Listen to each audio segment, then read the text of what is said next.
Saturnine Terminators are blasting their way onto the battlefield with a whole range of heavy weaponry to eviscerate their foes with. Today, I'll show you how to achieve full plasma supremacy by painting their plasma weapons in a few varying ways for you guys to try out and see which one best suits you. Even better is that all of these schemes will work for any plasma gun found in both Horus Heresy and Warhammer 40k. With that, let's get painting. On screen now is the list of all the paints we'll be using today to complete these different approaches to painting plasma coils, along with all the additional tools we've used today. These are just our suggestions, so feel free to swap out any of these for ones that best suit you. To make it easier to paint each of these plasma weapons, I've left these off the main body and attached them to our useful sub-assembly holders, then given these an undercoat of Leadbelcher. As this one is the later stages of painting, I quickly shaded these with Nunn-Oil and then dry brushed them with Ironbreaker to achieve a simple gunmetal effect to work on. The last step is to paint the plasma coils with Corex White, which leaves us with a solid foundation for each painting method. Rightio, let's get things started with the easy peasy way.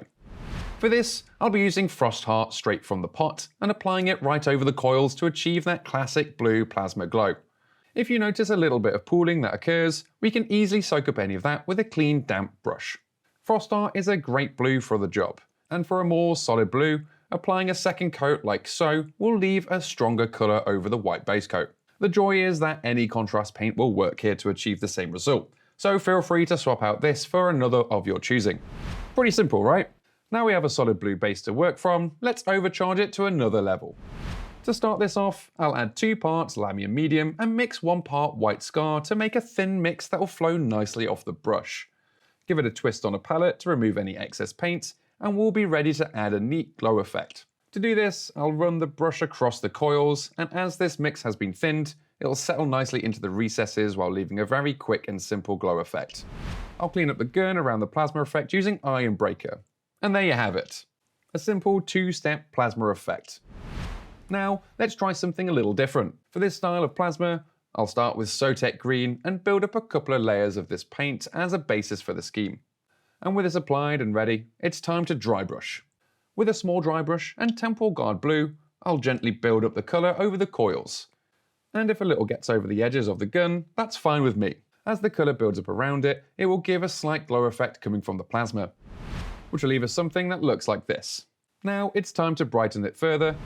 For this, I'm using Bararoth Blue in the same fashion, building on the last 2 colours by adding this towards the centre to give a hotter core to the plasma coils. Lovely stuff. Lastly, we'll want to turn the heat up a little more with White Scar. This final dry brush wants to be soft to the touch, and gently adding it over the area as not to cover up the other blues underneath. With this second technique completed, it's time to explore something even more luminous. For this final scheme, I'm starting with Bararoth Blue, adding a couple of layers of this paint for a solid light colour to work from. Next, I'll darken the coils using Temporal Guard Blue. With these next steps, it's helpful to control the amount of paint on your brush by twisting off any of the excess onto a palette. Then by using the flat side of the brush, I'll gently apply the paint lightly over the surface of the coils to pick out the details. To continue this further, I'm using Sotek Green to darken the centre of each of the plasma coils in the same way using the side of the brush, which will leave each of these sections looking like they're radiating from within. With the main colours in place, I'll thin down White Scar like we did earlier.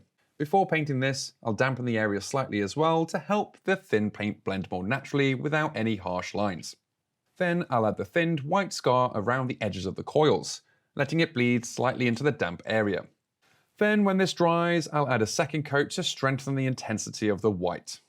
With all that glow in place, I'll go back to Sotek Green, running this over the coils like we did earlier, aiming for just the centre of the plasma. This will help neaten things up, while pushing the contrast between the light to dark areas that will help sell the effect.